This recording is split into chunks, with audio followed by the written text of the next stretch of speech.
Hello everyone, this is Dinesh. I welcome you all once again in our YouTube channel Azad high school.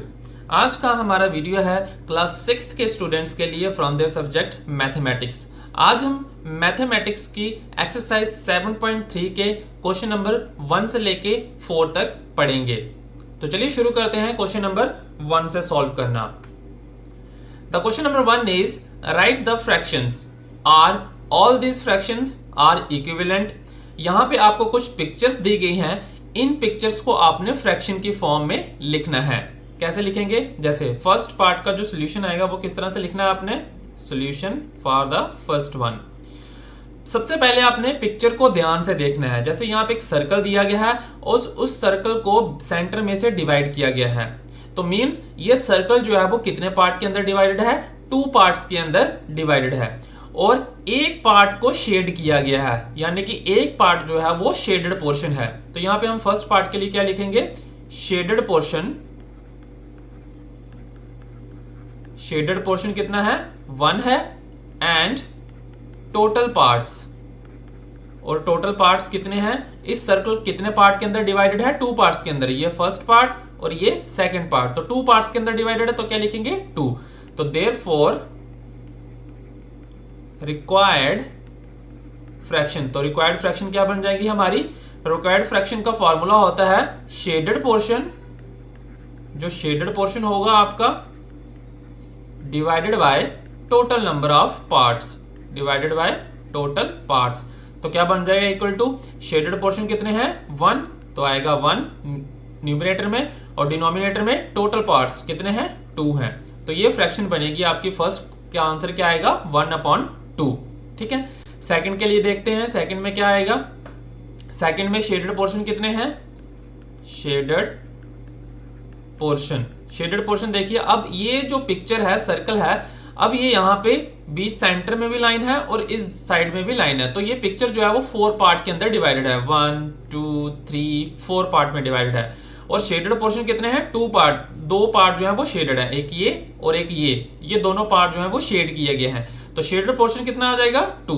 और total parts, total parts कितने हैं? देखिए 1 2 3 4 part में ये figure जो circle है वो डिवाइडेड है, तो टोटल पार्ट्स कितने आ जाएंगे? 4 आ जाएंगे। तो देयरफॉर रिक्वायर्ड फ्रैक्शन, तो रिक्वायर्ड फ्रैक्शन क्या आ जाएगी? इक्वल टू क्या होता है? Shaded portion upon total part. Shaded portion कितना है? 2, टोटल पार्ट कितना है? 4। अगर ये 2 और 4 जो है वो डिवाइड हो जाते हैं, 2 1 2, 2 2 4, तो क्या आ जाएगा? ये 1/2 आ जाएगा। ठीक है, ये सेकंड हो गया हमारा, फर्स्ट हो गया, सेकंड हो गया। थर्ड पार्ट देखते हैं। थर्ड पार्ट में क्या दिया है? थर्ड पार्ट में शेडेड पोर्शन कितने हैं? शेडेड पोर्शन लिखेंगे पहले, शेडेड पोर्शन। अब देखिए इस फिगर को अगर हम ध्यान से देखें तो कितने पार्ट के अंदर ये फिगर जो है वो इक्वली डिवाइडेड है? 1 2 3 4 5 6 पार्ट में डिवाइडेड है। और शेड किया गया पोर्शन जो है वो कितना है? 1 2 एंड 3, ये 3 जो पोर्शंस हैं वो शेड किए गए हैं। तो शेडेड पोर्शन कितने आएंगे? 3। और टोटल पार्ट्स इक्वल टू कितने हैं? 6 काउंट किए थे, तो 6 आएगा। तो देयरफॉर रिक्वायर्ड फ्रैक्शन क्या आ जाएगी? न्यूमरेटर में शेडेड पोर्शन कितना है? 3, और डिनोमिनेटर में टोटल पार्ट 6। अब इसको भी डिवाइड करेंगे, 3 1 3 3 2 6, तो क्या आ जाएगा? ये भी 1/2 आ जाएगा। फोर्थ पार्ट देखिए, फोर्थ पार्ट मैं यहाँ पे सॉल्व करता हूँ। यहाँ पे शेड पहले टोटल पार्ट लिखते हैं, टोटल पार्ट्स इक्वल टू कितने हैं? अगर काउंट करेंगे तो 1 2 3 4 5 6 7 एंड 8 जो है वो टोटल पार्ट्स हैं। ठीक है, 8 लिख लिए। और शेडेड पार्ट कितने हैं, या फिर शेडेड पोर्शन कितना है? शेडेड पोर्शन ये कितना है? 1, ये 1 शेडेड पोर्शन, ये 2 शेडेड पोर्शन, ये 3 और ये 4, तो 4 शेडेड पोर्शन है। तो देयरफॉर रिक्वायर्ड फ्रैक्शन क्या बन जाएगी हमारी? 4/8। 4 1 4, 4 2 8, 1/2। तो देखिए क्वेश्चन क्या था कि इन पिक्चर्स को, इन फिगर्स को आपने फ्रैक्शन की फॉर्म में लिखना है और ये बताना है कि ये सारी फ्रैक्शंस जो हैं वो इक्विवेलेंट हैं। इक्विवेलेंट यानी कि बराबर हैं या नहीं बराबर हैं। तो देखिए फर्स्ट पार्ट के लिए क्या आया? 1/2। सेकंड पार्ट के लिए क्या आया? 1/2। थर्ड पार्ट की फ्रैक्शन क्या आई? 1/2। और फोर्थ पार्ट की भी फ्रैक्शन क्या आई? 1/2। तो सारी फ्रैक्शंस जो हैं वो इक्वल हैं। तो देयरफॉर हम लिखेंगे यहाँ पे, देयरफॉर 1/2 कॉमा, ये पहला 1/2 था और दूसरा क्या निकला था हमारा 2/4 था, उसके बाद हमने डिवाइड करके उसको 1/2 किया था। तो यहाँ पे लिखेंगे 2/4 कॉमा, थर्ड क्या आया था 3/6 कॉमा 3/6 कॉमा, फोर्थ क्या है 4/8। ये क्या है आर इक्विवेलेंट, ये सारे बराबर हैं। तो ये हो गया आपका फर्स्ट क्वेश्चन का ए पार्ट सॉल्व। आगे देखते हैं फर्स्ट क्वेश्चन का बी पार्ट है। ये भी सेम जैसे ऊपर किया आपने वैसे ही करना है। तो इसका सोल्यूशन किस तरह से आएगा, राइट द फ्रैक्शंस। ये जो बॉक्स के अंदर आपको सर्कल दिए गए हैं इनकी हमने फ्रैक्शंस फाइंड आउट करनी है और ये बताना है कि क्या ये फ्रैक्शन जो 5 पार्ट दिए हैं क्या ये फ्रैक्शंस जो है वो इक्विवेलेंट है या इक्विवेलेंट नहीं है। तो अगर फर्स्ट पार्ट की फ्रैक्शन निकालें तो फर्स्ट पार्ट की फ्रैक्शन क्या आएगी, देखिए फर्स्ट पार्ट क्या होता है, रिक्वायर्ड फ्रैक्शन। मैं डायरेक्टली यहां पे आंसर लिखता जाता हूं, रिक्वायर्ड फ्रैक्शन इक्वल टू क्या होता है, shaded portion upon total number of parts. तो देखिए शेडेड कितने हैं यहाँ पे 1 2 3 4 शेडेड पोर्शन है तो 4 upon total number of parts कितने हैं, टोटल नंबर ऑफ सर्कल्स कितने हैं 1 2 3 4 5 6 7 8 9 10 11 12, तो 4/12 आ जाएगा।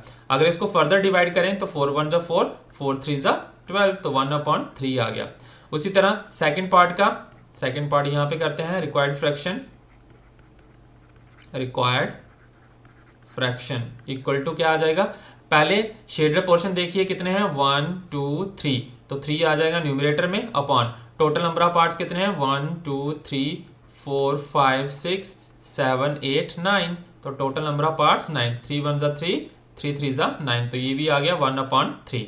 ठीक है, थर्ड पोर्शन देखते हैं, थर्ड शेप में कितने दिए हैं, सबसे पहले रिक्वायर्ड फ्रैक्शन लिख लेंगे, required fraction equal to shaded portion कितने हैं 2 हैं 1 और 2 आ गया ऊपर, और डिनोमिनेटर में क्या आ जाएगा, टोटल नंबर ऑफ सर्कल्स कितने हैं 1 2 3 4 5 एंड 6, तो 2/6, 2 1 2 3 2 6, तो 1/3 आ गया फ्रैक्शन किसकी, थर्ड फिगर की।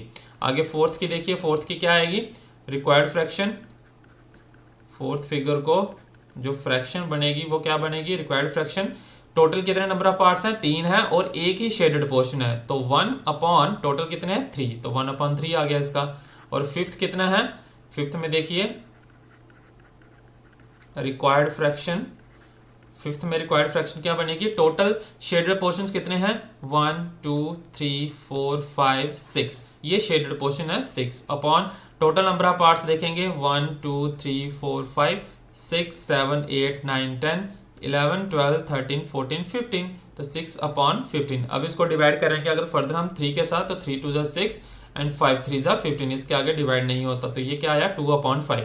अब सभी फ्रैक्शंस हमने लिख ली हैं, अब ये चेक करना है कि क्या सभी फ्रैक्शंस इक्विवेलेंट हैं या नहीं हैं। तो देखिए फर्स्ट फ्रैक्शन क्या आई 1/3, सेकंड फ्रैक्शन भी क्या आई 1/3, थर्ड फ्रैक्शन भी 1/3, फोर्थ भी 1/3, लेकिन फिफ्थ फ्रैक्शन जो है वो 2/5 आई है।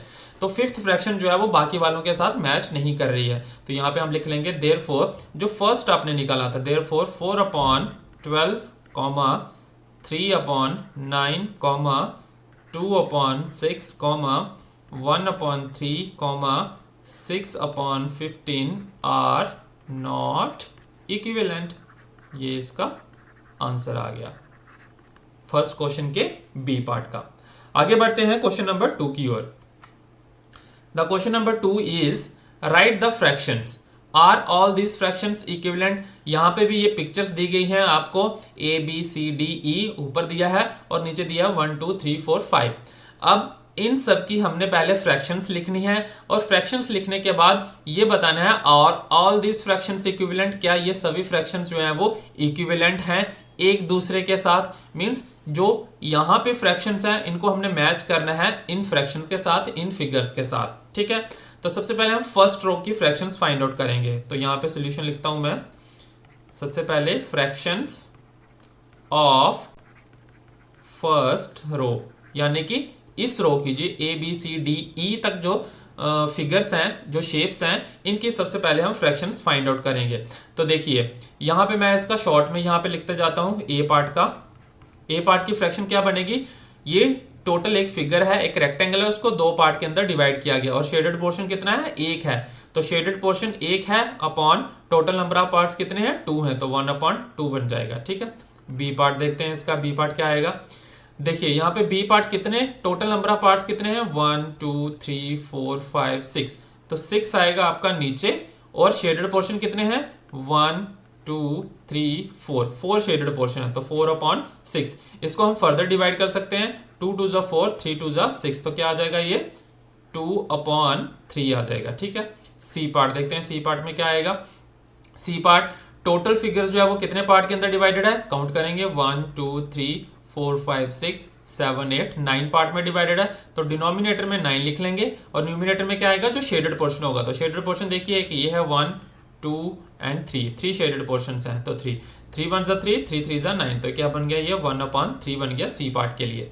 डी पार्ट का देखेंगे, डी पार्ट की फ्रैक्शन क्या बनेगी, total number of shaded total number of parts कितने हैं, फिगर जो है वो कितने पार्ट के अंदर डिवाइडेड है, 1 2 3 4 5 6 7 8 पार्ट में डिवाइडेड है, तो 8 आ जाएगा आपका न्यूमिनेटर में। और शेडेड पोर्शन कितने हैं, दो ही हैं, 1 एंड 2, तो 2/8 डिवाइड हो जाएगा, 2 1 जा 2 4 2 जा 8, तो क्या बन गया, ये 1/4 फ्रैक्शन बन गई। ठीक है, ई पार्ट की फ्रैक्शन क्या आएगी, टोटल नंबर ऑफ पार्ट्स कितने हैं, 4 हैं, तो डिवाइडेड में डिनोमिनेटर में 4 1 2 3 4, और शेडेड पोर्शन कितने हैं, 3 ही हैं, 1 2 3, दो जो येलो कलर के हैं वो हमारे क्या हैं, शेडेड पोर्शन है, तो 3/4। अब ये डिवाइड नहीं होता, इसको हम एज इट इज रहने देंगे। तो ये हो गया fraction for the first row.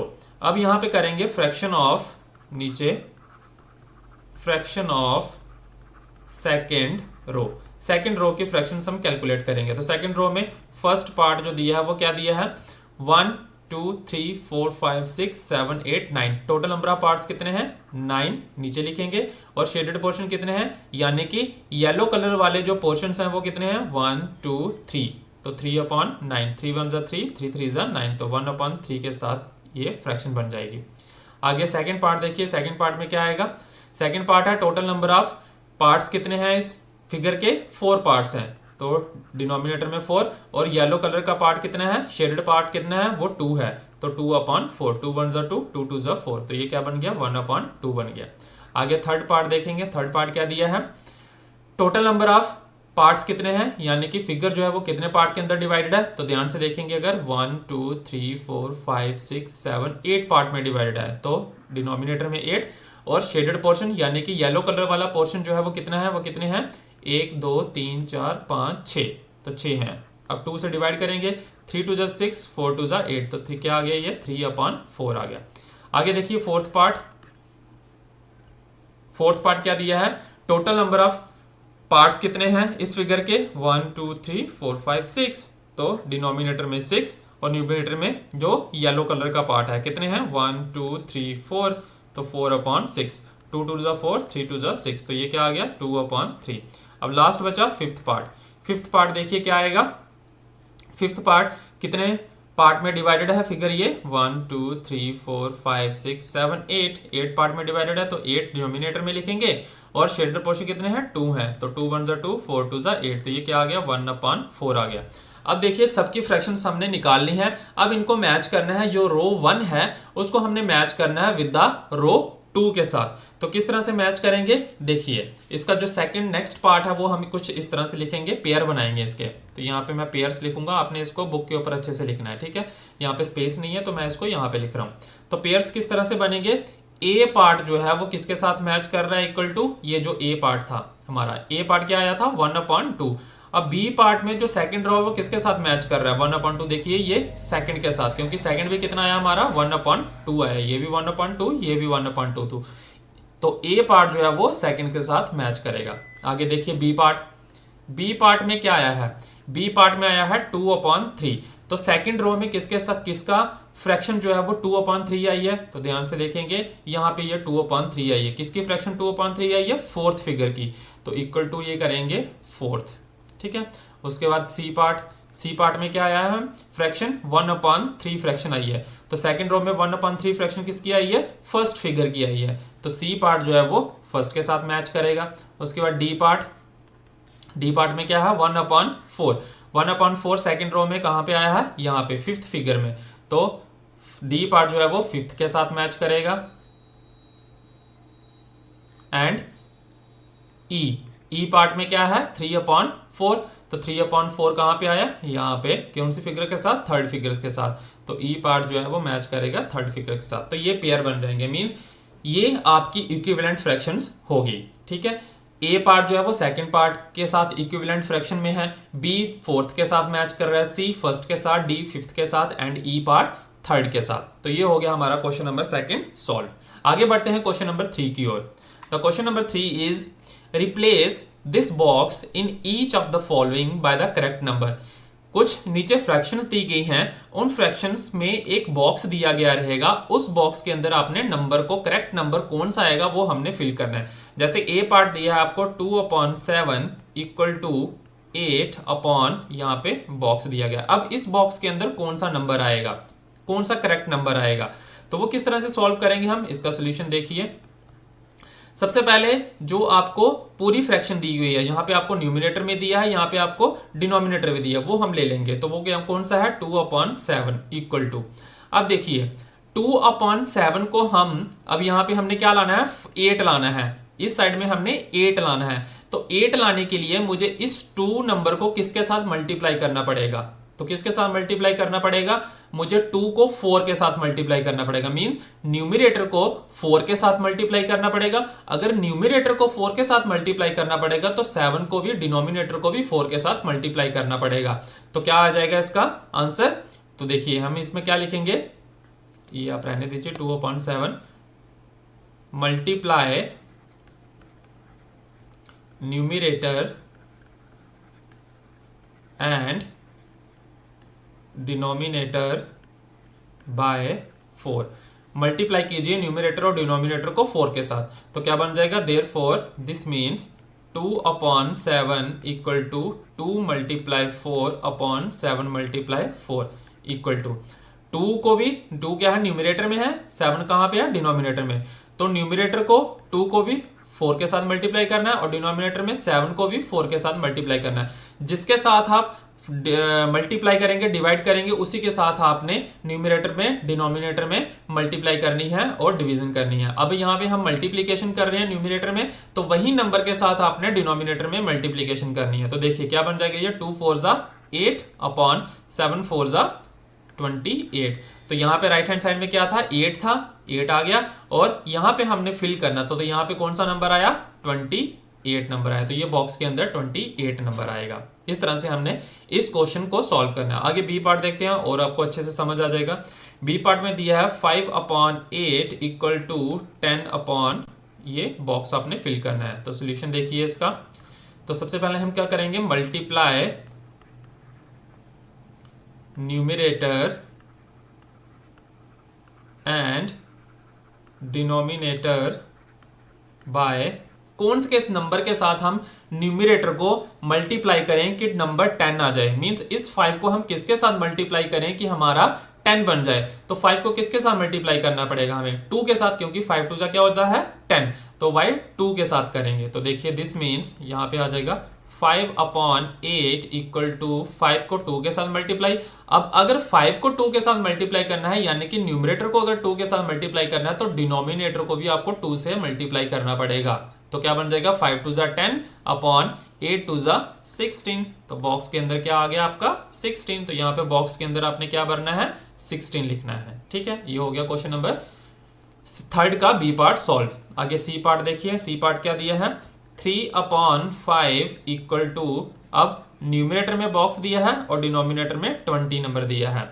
अब देखिए यहां पे आपको 20 दिया है और यहां पे आपको डिनोमिनेटर में 5 दिया है, ये तो हमने सॉल्व करना है। तो मींस ऊपर वाला अभी हम ये इसको भूल जाएंगे कि यहां पे कुछ है, सिर्फ आप इसको देखिए। अब देखिए 3/5 है, मींस 5 को मैं किसके साथ मल्टीप्लाई करूं कि मेरा 20 बने, यहां पे 20 है इसलिए। अब 5 को किसके साथ मल्टीप्लाई करूं कि 20 बने, तो 5 को किसके साथ मल्टीप्लाई करना पड़ेगा 4 के साथ। तो यहां पे सॉल्यूशन क्या लिखेंगे फिर, multiply numerator and denominator by 4। Numerator और डिनोमिनेटर को 4 के साथ मल्टीप्लाई करना पड़ेगा, क्योंकि डिनोमिनेटर को हम 4 के साथ मल्टीप्लाई करेंगे तो 20 बनेगा। अगर डिनोमिनेटर को 4 के साथ मल्टीप्लाई कर रहे हैं तो न्यूमिनेटर को भी 4 के साथ मल्टीप्लाई करना पड़ेगा। तो देयरफॉर क्या बन जाएगा, ये 3/5 इक्वल टू 3/5 मल्टीप्लाई, इसको भी 4 के साथ मल्टीप्लीकेशन, इसको भी 4 के साथ मल्टीप्लीकेशन, न्यूमिनेटर और डिनोमिनेटर। आप देखिए 3 4 जा 12, तो ये बॉक्स के अंदर 12 आ जाएगा, और 5 4 जा 20 जो ऑलरेडी यहाँ पे दिया गया है। तो ऊपर वाले बॉक्स में क्या आएगा, नंबर आपका 12 नंबर आएगा। ठीक है, तो ये हो गया आपका सी पार्ट। इसी तरह से डी पार्ट है जो आप खुद से, डी और ई पार्ट जो है वो आप खुद से अटेम्प्ट कर सकते हैं। अगर उसमें कोई भी डाउट आए तो हमें कमेंट बॉक्स में जरूर पूछें, हम उसका सोल्यूशन जो है वो आपको कमेंट बॉक्स के अंदर ही जरूर बताएंगे। आगे देखते हैं question number 4। The question number 4 is find the equivalent fractions of 3/5 having denominator 20, numerator 9, denominator 30, numerator 27। Equivalent fraction find out करनी है 3/5 की, जिसका डिनोमिनेटर क्या आना चाहिए, 20 आना चाहिए, न्यूमरेटर 9 आना चाहिए, सी पार्ट में डिनोमिनेटर 30 लाना है और न्यूमरेटर 27 बनाना है। तो देखिए ए पार्ट क्या है, ए पार्ट का हम यहाँ पे आंसर लिखेंगे इक्विवेलेंट फ्रैक्शन ऑफ किसका, 3/5 का, हैविंग डिनोमिनेटर, हैविंग डिनोमिनेटर, क्योंकि ए पार्ट सॉल्व कर रहे हैं तो हैविंग डिनोमिनेटर 20। इक्विवेलेंट फ्रैक्शन क्या होगी 3/5 की, मींस 3/5 को और हम किस तरह से लिख सकते हैं कि, और उसकी इक्विवेलेंट फ्रैक्शन कौन सी बन सकती है जिसमें डिनोमिनेटर 20 रहे। तो क्या आएगा, तो देखिए this means equal to 3/5 equal to denominator क्या रहना चाहिए 20, तो इक्वल टू डिनोमिनेटर में 20 और न्यूमिनेटर में हमने कोई नंबर जो है वो फाइंड आउट करना है, क्योंकि न्यूमिनेटर में तो हमें पता नहीं है कि क्या है, डिनोमिनेटर तो दिया है कि डिनोमिनेटर 20 रहना चाहिए। तो ठीक है, जैसे पहले क्वेश्चन था वैसे ही सॉल्व करना है। आप देखिए यहाँ पे डिनोमिनेटर में क्या है 5 है और यहाँ पे डिनोमिनेटर पे 20 है, तो मींस इस वाले नंबर को 3/5 फ्रैक्शन को मैं किसके साथ मल्टीप्लाई करूं कि मेरा डिनोमिनेटर जो है वो 20 बन जाए। तो मींस 5 को मुझे किसके साथ मल्टीप्लाई करना पड़ेगा, 4 के साथ। तो यहाँ पे सेम स्टेप वैसे जैसे आपने पहले किया, multiply denominator and numerator bye 4। तो देयरफॉर 3/5 इक्वल टू 3/5 मल्टीप्लाई, इसको भी 4 के साथ मल्टीप्लीकेशन, इसकी भी 4 के साथ multiplication, numerator and denominator both multiplied by 4। तो 3 4 जा 12/5 4 जा 20। तो 3/5 की इक्विवेलेंट फ्रैक्शन क्या होगी दूसरी, 12/20। ठीक है, तो ये देखिए नीचे 20 आ गया, जिसका डिनोमिनेटर क्या होना चाहिए था 20, तो 20 आ गया और ऊपर क्या आएगा 12/20। तो ये हो गया आपका ए पार्ट सॉल्व। आगे देखिए बी पार्ट क्या है, बी पार्ट सॉल्व करते हैं। बी पार्ट दिया है, बी पार्ट को किस तरह से लिखेंगे,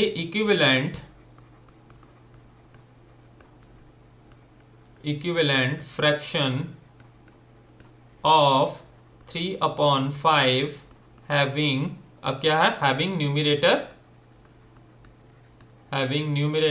9, मींस न्यूमरेटर में 9 हो तो डिनोमिनेटर में क्या होगा जिसकी इक्विवेलेंट फ्रैक्शन जो है वो 3/5 बने। तो देखिए, तो ये क्या बन जाएगा 3/5 इक्वल टू न्यूमरेटर में 9 है तो न्यूमरेटर में 9 लिख लेंगे और नीचे एक बॉक्स बना लेंगे। अब इस बॉक्स के अंदर कौन सा नंबर आएगा कि जो ये फ्रैक्शन बने वो इक्वल हो किसके बराबर, 3/5 के बराबर। तो देखिए अब ऊपर में दोनों न्यूमरेटर में नंबर दिए गए हैं, ठीक है, तो जो फर्स्ट फ्रैक्शन है 3/5, अब यहाँ पे 3 को मैं किसके साथ मल्टीप्लाई करूं कि मेरा 9 बने। तो देखिए multiply numerator and denominator bye 3 के साथ, 3 के साथ मल्टीप्लाई करेंगे तो 9 बनेगा। तो देखिए देयरफॉर 3/5 इसको किस तरह से लिखेंगे, 3 मल्टीप्लाई 3 के साथ मल्टीप्लाई और नीचे डिनोमिनेटर में 5 है, 5 को भी 3 के साथ मल्टीप्लाई, तो 3 3 जा 9, न्यूमरेटर में 9 बन गया और 5 3 जा 15 और नीचे आ गया हमारा नंबर 15। तो ये हमारी इक्विवेलेंट फ्रैक्शन हो गई 3/5 की। आगे देखिए सी पार्ट, सी पार्ट के लिए क्या लिखेंगे, इक्विवेलेंट फ्रैक्शन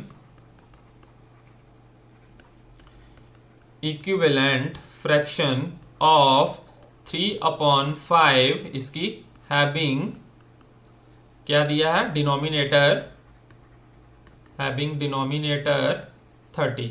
इक्विवेलेंट फ्रैक्शन कौन सी होगी 3/5 की जिसका डिनोमिनेटर 30 हो? तो देखिए 3/5 इक्वल टू डिनोमिनेटर में 30 है तो डिनोमिनेटर कहाँ पे होता है? नीचे। तो नीचे 30। अब न्यूमिनेटर यहाँ पे हमने फाइंड आउट करना है कि न्यूमिनेटर क्या आएगा। अब देखिए दोनों में डिनोमिनेटर, जो लेफ्ट हैंड साइड में डिनोमिनेटर है और जो राइट हैंड साइड में डिनोमिनेटर है, दोनों में क्या है?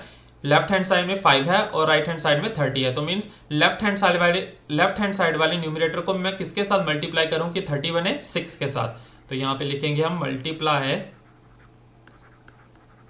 Numerator and denominator by 6। तो therefore 3/5 equal to 3 multiply 6 upon 5 multiply 6। 3 को भी 6 के साथ मल्टीप्लीकेशन और 5 की भी मल्टीप्लीकेशन किसके साथ? 6 के साथ। तो देखिए 6 3 ज़ा 18 एंड 5 6 ज़ा 30। डिनोमिनेटर में 30 आ गया और न्यूमिनेटर में क्या आया नंबर हमारा? 18/30। तो ये 18/30 is the equivalent fraction of 3/5। इसी तरह से डी पार्ट है जो आपने खुद से सॉल्व करना है। तो ये था हमारा आज का लेसन जिसमें हमने 7.3 एक्सरसाइज के क्वेश्चन नंबर 1 से लेके क्वेश्चन नंबर 4 तक कंप्लीट की है। अगर आज की वीडियो में आपको कोई भी डाउट हो किसी भी क्वेश्चन के अंदर तो हमें कमेंट बॉक्स में जरूर पूछें, हम आपके डाउट्स जो है वो पूरा सॉल्व करने की कोशिश करेंगे। तो अगर मेरी आज की वीडियो अच्छी लगी हो तो इसे ज्यादा से ज्यादा लाइक कीजिए, शेयर कीजिए और हमारे चैनल को भी सब्सक्राइब करना बिल्कुल ना भूलें। Thank you so much.